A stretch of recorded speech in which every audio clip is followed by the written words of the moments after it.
Equatorial Guinea, a nation known for its stunning landscapes and rich culture. But beneath the surface, a scandal brewed. Baltasar Ebang Ngonga, a man of power, the director of the National Financial Investigation Agency, was about to face a reckoning. It began with whispers, rumors of illicit videos. Then the scandal broke. Over 400 explicit tapes featuring Ngonga and various women flooded the internet.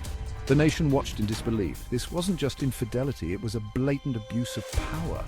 These weren't just private moments. The videos were allegedly filmed using government surveillance equipment. Ngonga's office, a place meant for upholding the law, was the backdrop for his transgressions. Hotels, private spaces, all became stages for his illicit activities. The content of the videos shocked even the most cynical. The explicit nature, the involvement of married women ignited a firestorm of outrage. Equatorial Guinea, with its conservative values, was shaken to its core. Outrage ripped through the streets of Equatorial Guinea. From the capital city of Malabo to the smallest villages, people were furious. How dare he, they cried. How dare Ngonga betray their trust so brazenly? Social media became a battleground. Citizens demanded justice, their anger palpable in every post, every tweet. Ngonga's name became synonymous with betrayal. The scandal was no longer his alone. It belonged to the nation. Protests erupted across the country. People marched, their voices a chorus of discontent. They held signs demanding Ngonga's resignation, his arrest, his head. The government, long accustomed to obedience, faced a wave of dissent it couldn't ignore. International media picked up the story. Equatorial Guinea, once a beacon of stability in a turbulent region, was now splashed across headlines for all the wrong reasons. The world watched, captivated by the unfolding drama. It was like nothing we'd ever seen. The outrage was everywhere. People were just fed up, you know. They wanted justice, and they weren't going to stop until they got it. The government could no longer ignore the public outcry. Pressure mounted from all sides. The people, the international community, even from within their own ranks. Action had to be taken. Ngonga, once seemingly untouchable, was stripped of his power. He was removed from his position, his world collapsing around him. The man who once instilled fear now faced fear himself. The charges came swiftly. Abuse of power, misappropriation of government funds, privacy violations. The list went on, a testament to the depth of his alleged crimes. Ngonga, the accused, became the hunted. He was placed under house arrest, confined to his luxurious home that now felt more like a gilded cage. His movements were restricted, his communications monitored. The man who once held so much power was now a prisoner in his own home.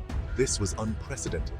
The swift action, the severity of the charges, it all signaled a new era. The government had to show they were serious about rooting out corruption, even if it meant bringing down one of their own. Section 4. A shocking twist. Ngonga's wife's own scandal unfolds. Just when it seemed the scandal couldn't get any bigger, a shocking twist emerged. Ngonga's wife, once a silent figure in the background, was thrust into the spotlight. Rumors swirled about her involvement in her husband's activities. Whispers of her own indiscretions began to surface. The public, hungry for more, devoured every detail. Then came the bombshell. Evidence emerged suggesting that I had not only been aware of my husband's activities, but had actively participated in them. The videos, it turned out, allegedly showed me alongside Ngonga, engaging in illicit acts with other individuals. The nation reeled in disbelief. The betrayal cut even deeper. She was arrested, charged with complicity in her husband's crimes.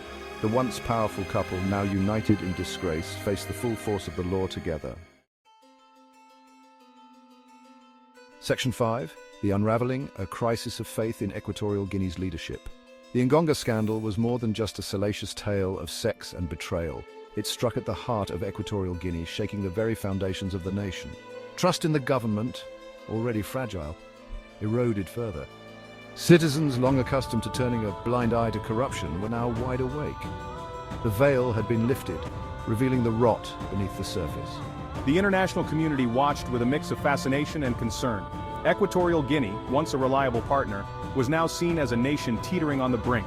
The scandal became a symbol of the country's deeper problems. Corruption, abuse of power, lack of accountability, all laid bare for the world to see. The future of Equatorial Guinea, once seemingly bright, was now shrouded in uncertainty. The scandal had left an indelible mark, a stain on the nation's soul.